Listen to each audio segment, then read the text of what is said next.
दंडवत प्रणाम.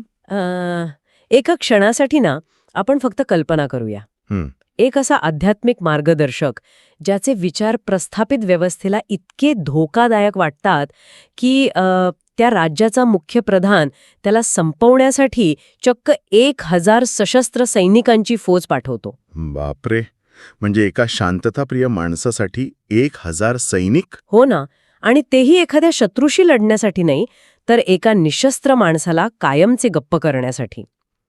आजच्या या सखोल विश्लेषणात आपण महाराष्ट्राच्या इतिहासातील अशाच एका अत्यंत गूढ आणि थरारक अध्यायावर प्रकाश टाकणार आहोत. नक्कीच. आपला आजचा विषय आहे श्री चक्रधर स्वामी उत्तरपंथे का गेले. हां, खऱ्या अर्थाने एक प्रचंड ऐतिहासिक आणि मानसिक उलथापालतीचा प्रवास आहे. तर सत्ता, अहंकार आणि निखळ सत्य यांच्यातील एका महाभयंकर संघर्षाची ही कथा आहे. बरोबर. यामागील घटनांची साखळी इतकी गुंतागुंतीची आहे म्हणजे आजच्या काळातही ती आपल्याला खूप काही शिकवून जाते. अनुभव पंथाचा आद्य ग्रंथ. लीळाचरित्र हा आहे. अगदी बरोबर. जर आपण आजच्या विषयाचा मूळ गाभा समजून घ्यायचा म्हटला तर तो असा आहे की स्वामींनी सर्वसामान्य जनतेला कर्मठपणाच्या जोखडातून मुक्त करून सत्यधर्माचा एक अत्यंत सोपा मार्ग दाखवला.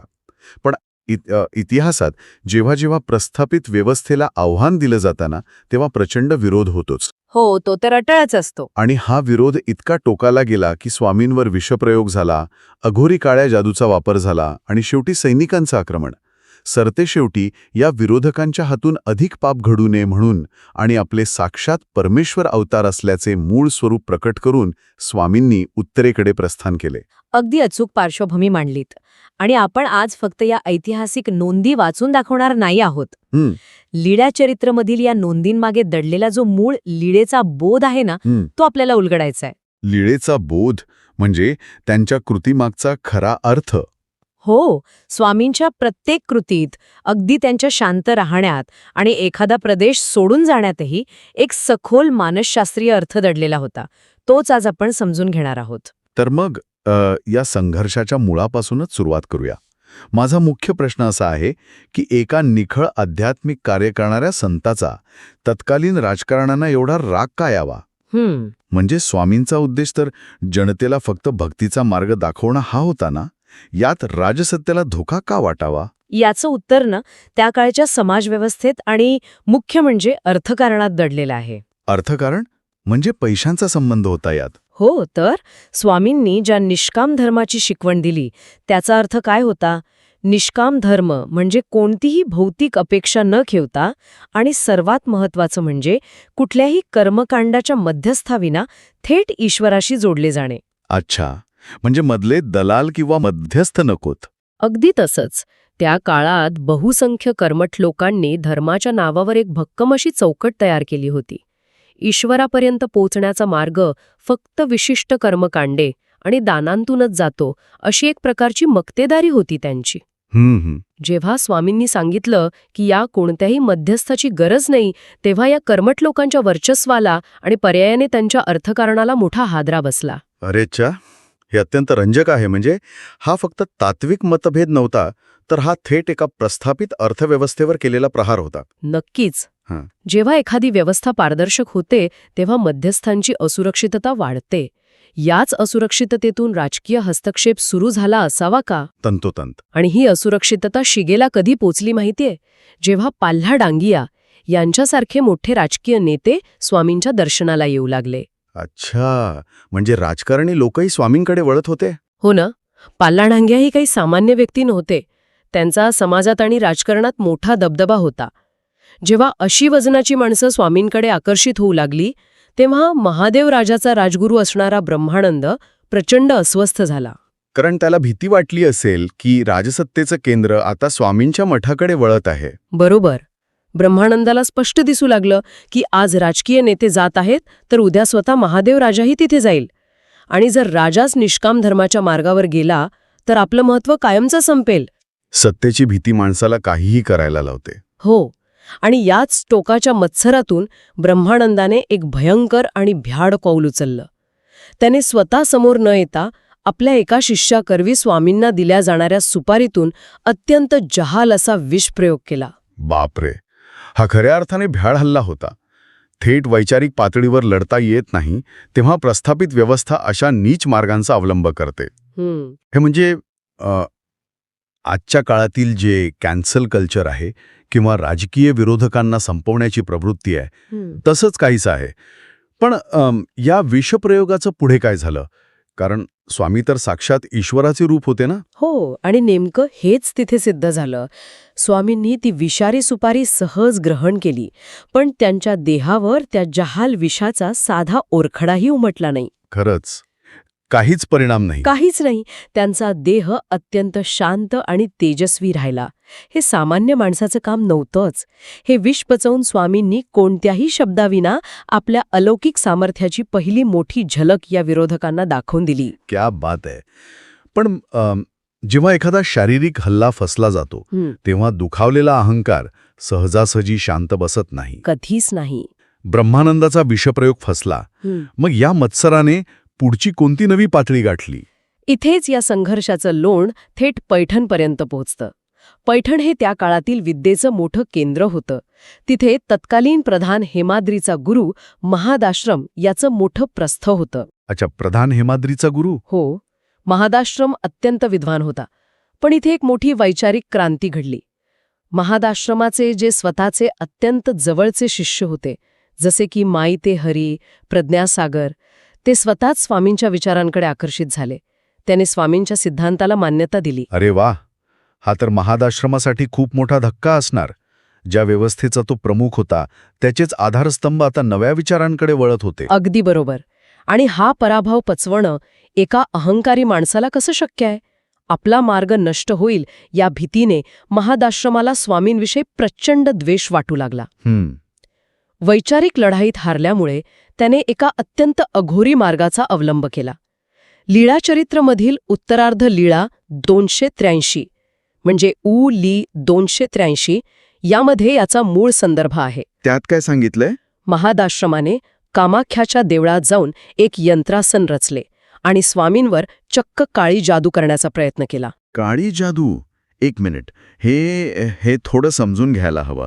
एका मोठ्या आध्यात्मिक गुरुला एका शांततापूर्ण विचाराला संपवण्यासाठी चक्क काळ्या जादूची मदत घ्यावी लागते. हो ना, बघा ना केवढा विरोधाभास आहे.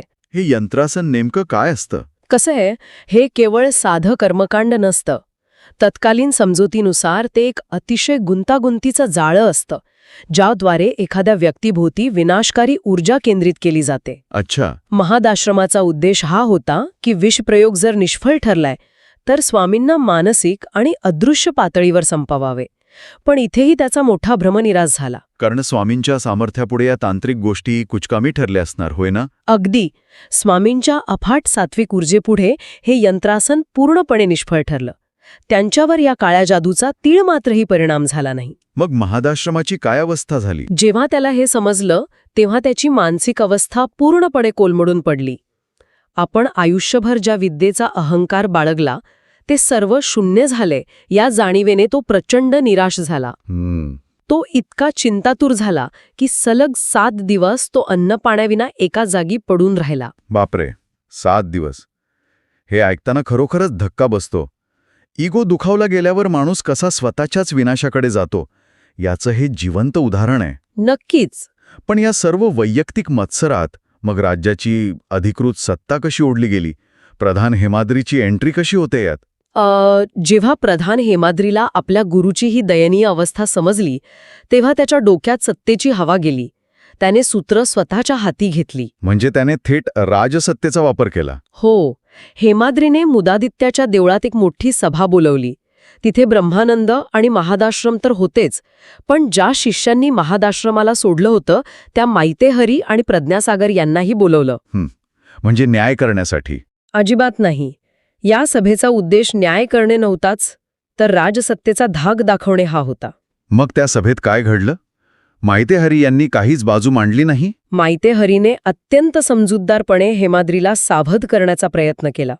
ते स्पष्ट म्हणाले की प्रधानजी, आपण ज्यांच्या विरुद्ध उभ्या आहात ते सामान्य नाहीत, स्वामींच्या वाटेला जाऊ नका. बरोबर. पण जेव्हा सत्तेची नशा असतेला तेव्हा सत्याचा आवाज ऐकू येत नाही. माईतेहरीच्या बोलण्याने हेमाद्रीचा अहंकार आणखी दुखावला गेला. आणि इथूनच मग हेमाद्रीने तो अविचारी निर्णय घेतला. होय. अहंकारात बुडालेल्या हेमाद्रीने मायतेहरी आणि प्रज्ञासागर या विद्वानांना चक्क देशोधडीला लावलं. अधिकृत सत्ता वापरून मायतेहरीला तेलंग देशाला तर प्रज्ञासागराला वाराणसीला हकलून दिलं. बापरे. आणि यानंतर त्याने स्वामींना ठार मारण्यासाठी चक्क 1000 सशस्त्र सैनिकांची फौज पाठवण्याचा आदेश दिला. एक मिनिट, मला इथे थांबून एक प्रश्न विचारायचा आहे. कारण हे अजिबातच तार्किक वाटत नाहीये. हेमाद्री हा काही सामान्य माणूस नव्हता. तो राज्याचा मुख्य प्रधान होता, हुशार प्रशासक होता. मग अशा बुद्धिवान माणसाने एका निशस्त्र समूहाला संपवण्यासाठी 1000 सैनिक का पाठवले? हे तर एका युद्धासारखंच झालं. तुमचा प्रश्न अत्यंत रास्त आहे. आणि इथेच आपल्याला मानवी मानसशास्त्राचा एक मोठा धडा मिळतो. जेव्हा बुद्धिमत्तेवर सत्तेचं जाळं पडतं ना, तेव्हा माणसाची सारासार विचार करण्याची क्षमता नष्ट होते. बरोबर. हेमाद्रीला स्वामींची भीती वाटत नव्हती. त्याला भीती होती स्वतःच्या ढासळत्या वर्चस्वाची. जेव्हा वैचारिक पातळीवर तुम्ही हरता, तेव्हा तुमच्याकडे उरलेला मार्ग म्हणजे पाशवी बळाचा वापर करणे. 1000 सैनिक पाठवणे ही त्याची असुरक्षितता होती. हे विश्लेषण अगदी अचूक आहे. म्हणजे ती एक प्रकारची राजकीय घबराट होती. मग पुढे काय झालं? 1000 प्रशिक्षित सैन्य विरुद्ध एक शांततापूर्ण समूह, या संकटाचा सामना कसा झाला? ही थरारक घटना जोगेश्वरी, ज्याला वृद्ध संगम म्हणतात, तिथे घडली.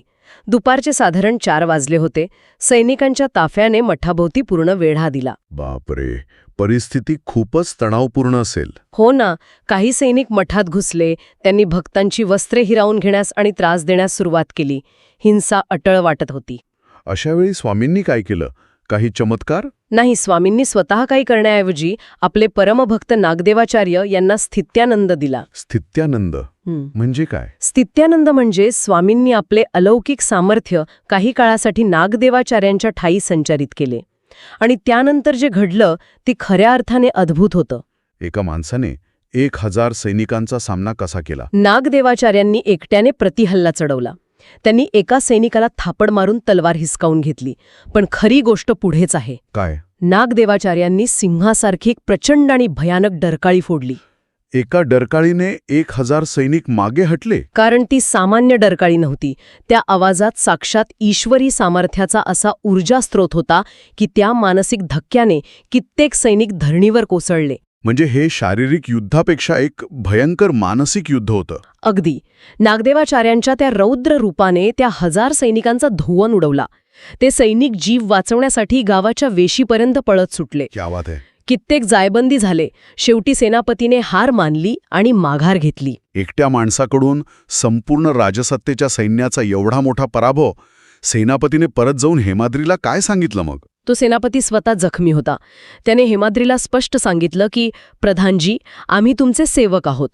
पण स्वामींजवळ जो महात्मा आहे तो साक्षात भीमसेनाचा अवतार आहे. आम्ही त्यांच्यापुढे काहीच करू शकलो नाहीत. त्यांनी आमचे प्राण घेतले नाहीत, हीच त्यांची कृपा आहे. हे ऐकल्यावर तर प्रस्थापित सत्तेचा पूर्ण मानसिक पराभव झाला. मग तर स्वामी आणि भक्तांनी आनंद साजरा करायला हवा होता. ते जिंकले होते. आणि नेमकं इथेच सामान्य माणसाचा आणि परमेश्वराचा विचार कसा वेगळा असतो हे आपल्याला समजतं. इथेच आपल्याला लीळेचा बोध मिळतो. तो कसा? एवढा मोठा विजय मिळवूनही स्वामींना आनंद झाला नाही. उलट ते अत्यंत उदास आणि दुःखी झाले. उदास? विजयानंतर कोणी उदास कसं होऊ शकतं? याची 2 कारणं होती. पहिलं म्हणजे याच काळात त्यांच्या परमभक्त बाईसा यांचा देहांत झाल्याची बातमी आली होती. आणि दुसरं, सर्वात महत्वाचं कारण म्हणजे या कर्मठ लोकांच्या कृत्यांबद्दलची त्यांची चिंता. म्हणजे त्यांना विरोधकांची चिंता वाटत होती? होय. स्वामींच्या लक्षात आलं की हे लोक मत्सराने इतके आंधळे झालेत की त्यांच्या हातून पुण्य घडण्याऐवजी पापच घडत आहे. ते अवतारावरच हल्ले करत आहेत. अरे च्छा. आणि म्हणूनच या विरोधकांच्या हातून अधिक पाप घडू नये यासाठी स्वामींनी कायमचा महाराष्ट्र सोडून उत्तरेकडे जाण्याचा निर्णय घेतला. बापरे, हे समजून घेणं खरोखरच अस्वस्थ करणारं आहे. शत्रूच्या हातून पाप घडू नये म्हणून स्वतः प्रदेश सोडायचा. पण एवढा मोठा पराभव झाल्यावर हेमाद्रीला स्वतःच्या चुकीची जाणीव झाली की नाही? जाणीव झाली ना. सेनापतीचं बोलणं ऐकल्यावर हेमाद्रीला प्रचंड पश्चाताप झाला. त्याची सत्तेची नशा उतरली. चूक सुधारण्यासाठी त्याने 100 ब्रह्मचारी साकल्याने स्वामींची क्षमा मागण्यासाठी पाठवले. पण मग स्वामींनी त्यांना माफ केलं? नाही. आता वेळ निघून गेली होती. स्वामींनी स्पष्ट आज्ञा दिली की त्या ब्रह्मचाऱ्यांना वेशीनरच अडवा आणि त्यांना दर्शन देऊ नका. म्हणजे स्वामींनी प्रस्थापित सत्तेशी संबंध तोडण्याचा निर्णय घेतला होता. आता आपण या विश्लेषणाच्या शेवटच्या टप्प्याकडे येत आहोत. मग ती अखेरची भेट कशी झाली? हा सर्वात अद्भुत प्रसंग आहे. जेव्हा ब्रह्मचाऱ्यांना दर्शन मिळालं नाही तेव्हा हेमाद्रीने देवगिरीहून एक राजशाही पालखी, आपला स्वतःचा मुलगा आणि ब्राह्मणांना स्वामींना ससन्मान आणण्यासाठी पाठवलं. स्वामींनी त्यांना पूर्ण नाकारलं नाही, पण ते फक्त खोकर या गावापर्यंत त्यांच्यासोबत यायला तयार झाले. खोकरमध्ये नेमकं काय घडलं मग? तिथे स्वामी पालखीत जाऊन बसले, पण प्रस्थान करण्यापूर्वी त्यांनी त्या प्रधान पुत्राला आणि ब्राह्मणांना अहंकाराबद्दल कडक शब्दांत ताकीद दिली. काय म्हणाले ते? ते म्हणाले की संतांचा अंत पाहू नये. तुमचा अहंकार असाच राहिला तर तुमचा आणि तुमच्या सत्तेचा समूळ नाश होईल. हां, तर राजसत्तेला दिलेला अंतिम इशारा होता. अगदी. आणि ही ताकीद दिल्यानंतर दुसऱ्याच क्षणी आकाशात प्रचंड कडकडाट झाला. लख्ख वीज चमकली. बापरे! आणि सर्वांच्या देखत स्वामींच्या मूर्तीतून एक प्रखर प्रकाशाचा झोत थेट आकाशाच्या दिशेने गेला. स्वामी एका क्षणात अदृश्य झाले आणि ती राजेशाही पालखी एका सेकंदात जळून भस्मसात झाली. अंगावर शहारी येतात ही दृश्य कल्पनेत आणून. सत्तेचं प्रतीक असणारी पालखी राखेत मिसळली. त्या ब्राह्मणांची काय अवस्था झाली असेल? ते सर्वजण तो धक्का सहन न झाल्याने जागीच मूर्छित झाले. शुद्धीवर आले तेव्हा तिथे फक्त राख होती. हे साक्षात श्रीकृष्णाचे अवतार आहेत. श्री चक्रधर स्वामी परमेश्वर अवतार. मला इथे एक विरोधाभास निदर्शनास आणून द्यायचा आहे. बोला ना. ज्या सत्तेने आधी स्वामींना संपवण्यासाठी सैनिक पाठवले, तीच सत्ता आता त्यांच्या राखेसमोर उभी राहून त्यांना अधिकृतपणे परमेश्वर अवतार मानत आहे. सत्याचा विजय किती भव्य असतो हे यातून दिसतं. तंतोतंत सत्य स्वतःच स्वतःला सिद्ध करतं. मग या महाचमत्कारानंतर स्वामींचा पुढचा प्रवास कसा राहिला? त्यानंतर स्वामी खिडकुली येथे गेले. तिथून पैठण करत रुद्धीपूरला श्री गोविंद प्रभूंच्या दर्शनाला गेले. तिथे महादाईसा, भत्तोबास आणि भक्त परिवाराला गोविंद प्रभूंच्या सांभाळी सोपवलं.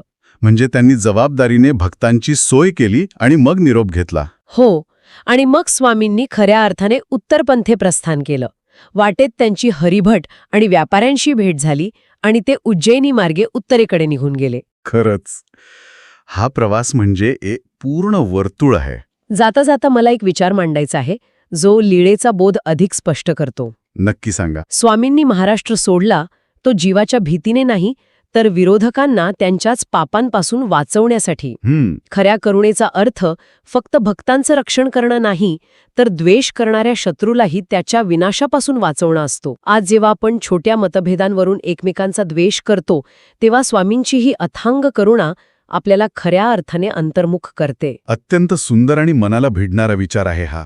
शत्रूच्याही कल्याणाची चिंता करणारी करुणा दुर्मिळ असते. आजच्या या विश्लेषणात आपण अहंकार आणि सत्तेच्या अंधकारातून सत्याचा प्रकाश कसा बाहेर पडतो हे लीळा चरित्राच्या माध्यमातून समजून घेतलं. आजच्यासाठी आपण इथेच थांबूया. पुन्हा भेटूया नव्या विषयासोबत. तोपर्यंत दंडवत प्रणाम. दंडवत प्रणाम.